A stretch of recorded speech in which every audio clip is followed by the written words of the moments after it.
Superdeporte Radio.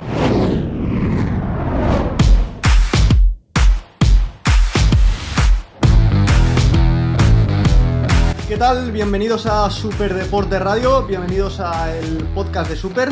Hoy con un invitado muy especial, él es Alberto Diogo. Creo que no necesita presentación, pero él es comentarista, periodista, exfutbolista y escritor, y le tenemos con nosotros. ¿Qué tal? Muy buenas, Alberto. ¿Qué tal, Pablo? Buenas tardes. ¿Cómo estáis? Bien, aquí, bueno, pues imagino que como todos, pasando cómo se puede esta etapa, ¿tú cómo la has vivido?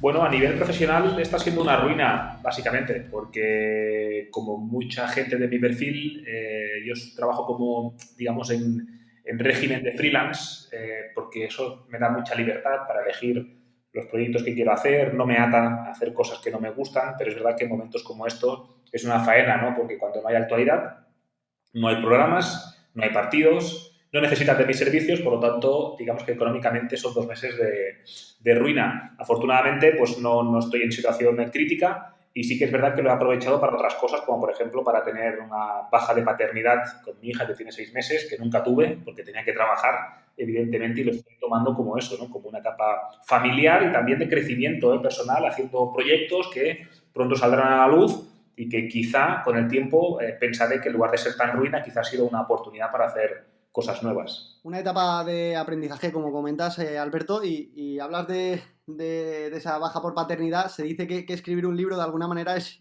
tener otro hijo, ¿no?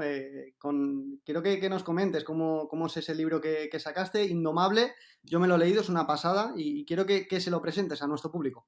Bueno, pues es un libro que se puede tomar desde varios puntos de vista. Se puede tomar como un libro de historias sobre fútbol africano, su gente, costumbres, herencia colonial, etcétera, etcétera. Se puede tomar como una guía de viajes, porque es un recorrido por prácticamente todos los rincones del continente. Se puede tomar como una enciclopedia histórica, de tal manera que aprovecho la lectura del libro, aprovecho las grandes hazañas del fútbol africano, me aprovecho de George Weah, de Samuel Eto'o, de Drogba, para aprender un poco más sobre la historia de países africanos que lamentablemente, Pablo, aún no sé muy bien por qué, esa historia no está muy presente en nuestros días, no llega mucho a España, y quizá el libro sea una manera de acercarnos a un continente que es riquísimo, que es fantástico, que ha sufrido muchísimo durante siglos enteros, y quizá por ahí se pueda aprovechar. Son 17, 18 relatos.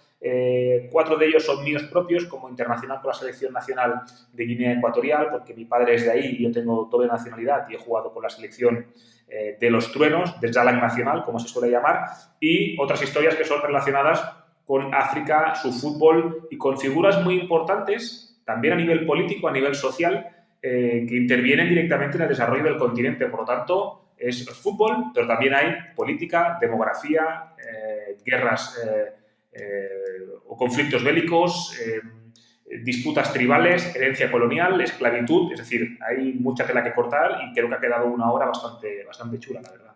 Sí, así es. A mí personalmente me ha gustado muchísimo el de Sudán del Sur, tal vez porque era mucho más desconocido para mí, ¿no? Entonces yo creo que nos acerca muy bien a lo que es este territorio. Y hoy precisamente vienes también a hablarnos de África, de ese afroradar creo que has puesto de moda siempre, y vamos a contar con algunas historias de futbolistas y de protagonistas. Vamos a empezar por Chukwueze, si te parece. Sí, Samu Chukwueze, el futbolista del Villarreal, lo tenéis cerquita ahí, es un futbolista nigeriano, es un extremo nigeriano, él es un futbolista que es zurdo, pero juega en la derecha, y su gran momento de gloria llegó en 2015, en el Mundial de Chile Sub-17, donde hacía tripleta ofensiva con Kelechi Nuakali, futbolista que ha pasado por el Huesca recientemente, con Víctor Osimhen, delantero del Lille, que el Valencia se ha encontrado en la Champions en esta fase de grupos de esta temporada, y Chukwueze, esa tripleta atacante, digamos que pasó por encima de sus rivales.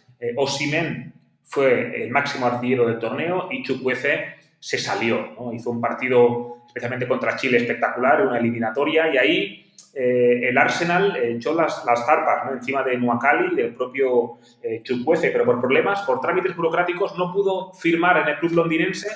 El Villarreal, que estuvo muy rápido, le fichó para su juvenil y ese año empezó la temporada como juvenil, acabó jugando los playoffs de ascenso con Miguel Álvarez en el banquillo. Recomiendo un partido en San Mamés, Bilbao Athletic Villarreal B, es una eliminatoria de playoff donde el nigeriano hace un partido espectacular. El Villarreal no consigue subir, pero eso le da acceso al primer equipo. Por lo tanto, de una situación dramática que puede ser intentar viajar a Londres, intentar fichar por el Arsenal y que ese fichaje se frustre, apareció la oportunidad que le da el Villarreal, siempre atento a ese tipo de fichajes a esas edades, y lo recluta para su equipo. Y ahora es un futbolista que creo tiene mucho potencial y que tendrá que quitarse, Pablo, poco a poco esa etiqueta de revulsivo en los partidos. Tiene que quitarse esa etiqueta de revulsivo para empezar a ser determinante desde el minuto 1 y no entrando desde el banquillo en la segunda parte. Sí, totalmente. Un futbolista muy técnico, muy vertical, pero como comentas, sobre todo tras la llegada de Alcácer, esa posición de Gerard Moreno más un poco hacia la banda, el tribote que no tiene discusión en el Villarreal y Moy Gómez por la otra, la ha dejado en ese papel que comentas como revulsivo. Y otro de los futbolistas que ha perdido protagonismo en esa etapa final en el Villarreal es Anguissa, que también podemos hablar un poquito de él. Sí, Zambo Anguissa, el jugador camerunés, él es campeón de África en 2017, gana en 2017 esa Copa de África en Camerún, él hace un gran torneo. Y en esa él era jugador del Olympique de Marsella, hay una final en 2018 de Copa de la UEFA, o de Europa League, mejor dicho, en Lyon, que juega Olympique de Marsella, Atlético de Madrid. Y el primer gol de Griezmann es un pase de Mandanda hacia Zambo Anguissa, un pase envenenado. Anguissa no controla bien, ese balón se pierde y marca el Atlético de Madrid y le allana el camino. Allí, digamos que queda señalado Anguissa, ¿no?, como no culpable, pero sí responsable del primer gol que encaja Olympique de Marsella en la final de la Europa League. De ahí se va al Fulham, se va a Inglaterra, el equipo desciende, hace un año malísimo, la 18-19 es nefasta para Anguissa y para el Fulham, y en la 19-20 llega al Villarreal. Yo al principio, cuando mucha gente me preguntaba a través del hashtag de la Zorradar, famoso de Twitter, mucha gente me preguntaba si Anguissa era un centrocampista de destrucción, de choque, de músculo, y yo intentaba pues hacer ver de que nada más lejos de la realidad. Evidentemente que tiene impacto físico porque él es grande, tiene recorrido, tiene zancada, es decir, es un futbolista físicamente exuberante, pero tiene mucha calidad técnica, ¿no? Y en ese ranking que salió el otro día en Opta, de centrocampistas de la liga que más porcentaje de acierto tienen en regates, era Thomas Partey y Zambo Anguissa, los dos primeros. Por lo tanto, rompiendo también Anguissa el estereotipo de centrocampista de África negra que solamente sabe correr y chocar, sino que también tiene mucha calidad. Tiene mucha competencia en el centro del campo. Quizá no es tan ordenado como son otros, y también la vuelta de Trigueros al equipo le ha dado más serenidad al centro del campo, y parece que Calleja prefiere esa tranquilidad a un poco más de vértigo con Anguissa, pero en cualquier caso creo que su temporada acabará siendo buena, de notable, y su valor de mercado se habrá revalorizado, ¿no?, en un año. Sí, totalmente. Otro de los futbolistas que se ha revalorizado o de alguna manera que hemos descubierto todavía mejor es Salisu. Ahora hablábamos del Villarreal, ahora hablamos del Valladolid, pero también podemos hablar de muchísimos equipos, porque hay muchos equipos en el continente, también en España, entre ellos el Valencia, que ha fijado sus ojos en el central del Valladolid. Cuéntanos un poquito su historia.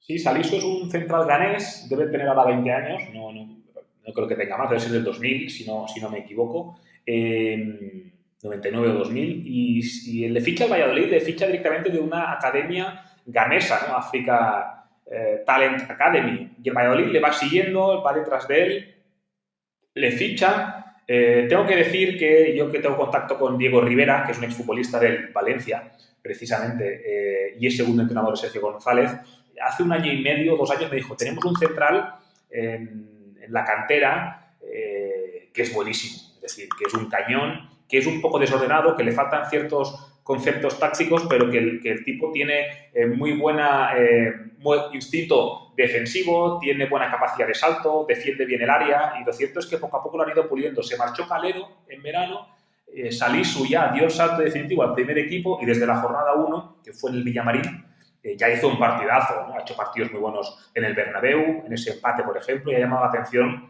de muchos equipos. Por tanto, con 20 añitos, digamos que Salisu es uno de los centrales más prometedores de la Liga, seguro, y de Europa también, y veamos si el Valladolid le podrá retener. Yo creo que no. El Valladolid tendrá que hacer caja con él, evidentemente, es ley de vida, pero es rarísimo que un equipo vaya a una academia africana a fichar y le fichen directamente a un equipo de primer nivel de Europa o de España en este caso, sin ningún paso previo. Es algo rarísimo, y ahí Sergio González se lo ha tomado como le ha apadrinado directamente, ¿no? Como hizo con Eric Bailly, con el costamarfileño en el Español, él le apadrinó en el Español B, luego al primer equipo, y parece que Salisu es el Bailly, ¿no? de Sergio González en el Español, y por qué no conseguir un traspaso millonario como el de Bailly, como fueron aquellos 40 millones que pagó el United al Villarreal por el central costamarfileño. Ya hablaba del interés del Valencia en él. Otro de los jugadores de los que vamos a hablar es un jugador precisamente del equipo de Mestalla, de Condovia, que hace 2 años, ahora estamos en mayo, estaba o era seleccionable o estaríamos ahí para atender a la lista de convocados de Deschamps para el Mundial de 2018. Y le ha cambiado mucho en lo que a selección se refiere la vida a Condovia. Cuéntanos su historia. Sí, es la historia de la miel en los labios, básicamente, porque Geoffrey Kondogbia nació en Francia, es decir, él es ciudadano francés a todas luces, es internacional con Francia inferiores, es internacional con Francia en algún partido amistoso, si no me equivoco, y en la temporada 17-18, donde él recala en Mestalla, viniendo del Inter, con esa cesión con opción de compra. Lo cierto es que el tío se sale, o sea, la rompe, hace una temporada buenísima, devuelven al Valencia a Champions League y ese Kondogbia y Parejo era un centro del campo brutal. ¿Qué ocurre? Que en esa decisión final el centro del campo de Francia tenía pues a N'Golo Kanté, tenía a Tolisso, tenía a Fekir, había una plaza libre que se disputaban entre Nzonzi y el propio Kondogbia. Rabiot, por ejemplo, quedó fuera, lo recuerdo, en aquel episodio, ¿no?, del díscolo de Rabiot, y Deschamps decide llevar a Nzonzi, ¿no? Nzonzi, cuando no había sido la mejor temporada de Nzonzi, y seguramente el nivel de Kondogbia, esa es una opinión mía propia, creo que el nivel de Kondogbia había sido más alto que el de Nzonzi. Sin embargo, se va Nzonzi a esa Copa del Mundo de Rusia, ganan la segunda Copa del Mundo para Francia, y Kondogbia toma la decisión de, si Francia decide prescindir de mis servicios, me voy a jugar con la República Centroafricana, ¿no?, que es el país de mis padres. Claro, no es lo mismo irte o renunciar a Francia o decir que Francia no me llama para irte a Marruecos, por ejemplo, o a Camerún, que irte a la República Centroafricana, ¿no?, que es una selección, digamos, débil dentro del continente. Así que la vida le ha cambiado a Kondogbia en cuanto a selecciones. Podría haber sido campeón del mundo. De hecho, yo creo, en mi opinión, debió estar en esa lista de Deschamps. No fue así y se ha decantado por jugar con la República Centroafricana, donde evidentemente le va a tocar batirse el cobre, ¿no?, porque no va a tener nada sencillo ganar partidos con esa selección. Sí, al final, de hecho, Condovia en esa temporada, del nivel que hablas, el espectacular nivel que tuvo con el Valencia, desde entonces ha tenido partidazos, ha tenido partidos muy, muy buenos, pero hemos visto algo más irregular. Tal vez le ha podido jugar en la mente pues, un golpe para el futbolista, las lesiones no han ayudado, y ahora vamos a pasar de página, vamos a hablar de un futbolista muy, muy joven. Antes hablábamos de Salisu, ahora hablamos de otro todavía más joven, un jugador que, si no es fácil irrumpir en equipos de zona baja, todavía es más difícil hacerlo en equipos que luchan por todo, pero Ansu Fati esta temporada creo que ha ocupado muchas horas de charlas, muchas horas de tertulias, y es uno de los nombres propios esta temporada. Sí, un futbolista, para mí, un futbolista que va a marcar época porque es un jugador que no es que sobresalga por sus virtudes físicas, sino que tiene un entendimiento del juego espectacular, ¿no? La historia de Ansu Fati es chula, es bonita, es aquellas historias que a uno le sacan una sonrisa cuando la recuerda, ¿no? Él es originario de Guinea-Bissau, que es la Guinea portuguesa que hay en África. Él nació allí. Su padre tuvo que irse a Europa a buscarse la vida porque no tenían, digamos, medios, ¿no?, para sacar adelante a la familia. Pasa por Portugal, acaba en Sevilla, en Marinaleda. El famosísimo alcalde de Marinaleda le consigue un trabajo como transportista. Él, una vez se asienta en España o en Sevilla, trae a la familia. Ansu Fati empieza a destacar, juega en la cantera del Sevilla, y el Barça enseguida lo pesca y se lo lleva rumbo a la ciudad condal, ¿no? Él va creciendo ahí en conceptos y rápidamente se hace un sitio en el primer equipo. Evidentemente, la discontinuidad de Dembélé, el bajo nivel de Coutinho, etcétera, etcétera, han ayudado a que Ansu Fati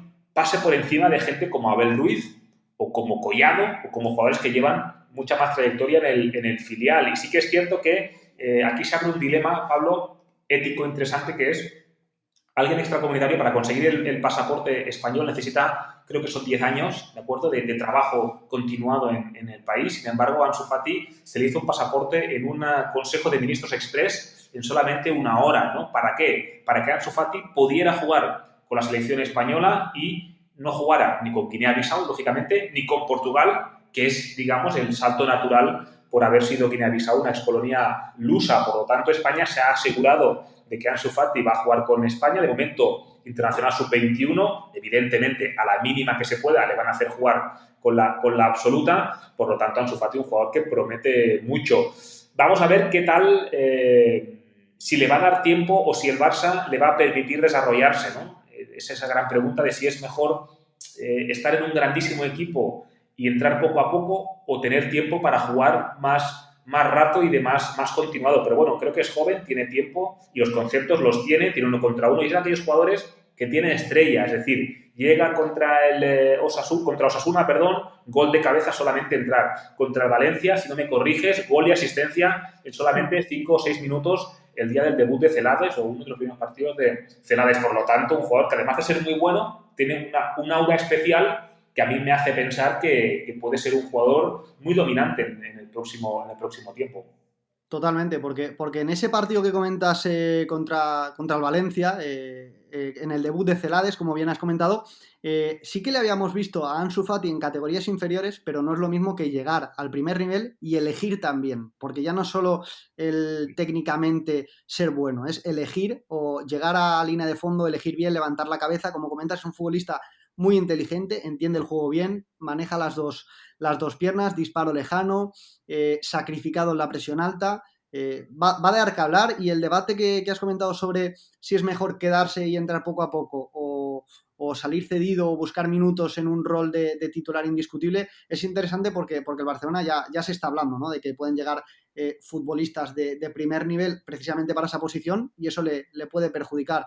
Ahora vamos al último capítulo. Es un futbolista que en el mercado de invierno cambió de equipo. Él es En-Nesyri, un jugador que al principio tal vez parecía una cosa, pero ha mejorado muy rápido, y también es interesante ver cómo llegó al Málaga y ver cómo ha evolucionado y ese proceso de progresión que ha tenido el delantero. Sí, es un futbolista, En-Nesyri, fichado de la Academia Mohamed VI, que es una academia que hay en Marruecos. Él nació en Fez, ¿no?, en Marruecos, y el Málaga le ficha allí, ¿no? El Málaga, con esas redes que tiene de fichajes, fichó a En-Nesyri.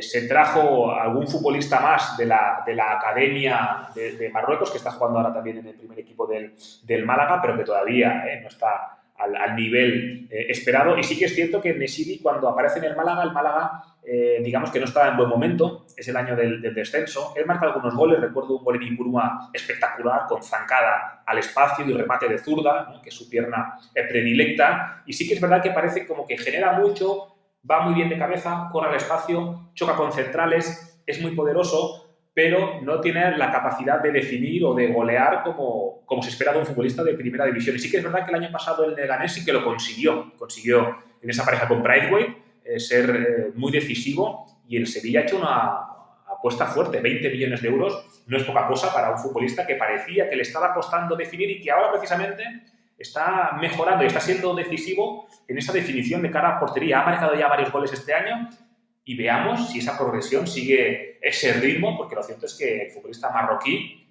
tiene experiencia mundialista, ha marcado gol en un mundial contra España, justamente en 2018, por lo tanto es un futbolista que es joven, pero que tiene ya cierta trayectoria y sobre todo mucho hambre de mejorar.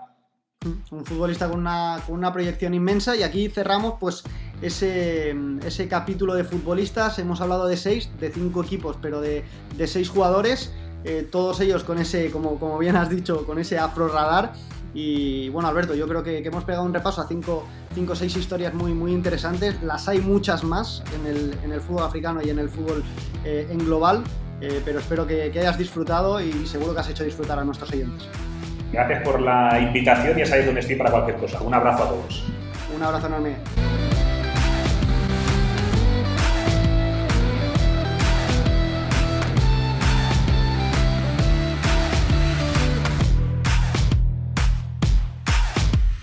Superdeporte Radio.